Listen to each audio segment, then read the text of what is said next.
şekeriniz nizamda deyilsə, siz yeriməyi, sağlam yeriməyi axtarmayın. Mümkün deyil.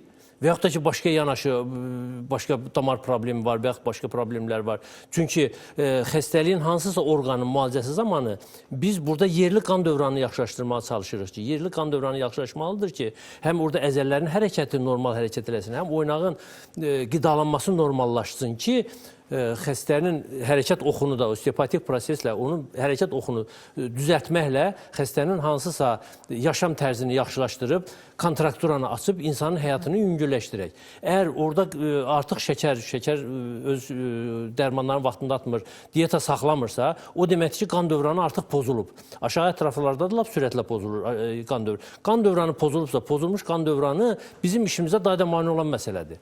Ona görə də bu cür yanaşı xəstəliklərin də həlli bizim problemlərdə, bizə müraciət edən xəstələrin problemlərində önəmli, ən önəmli bir mövzudur.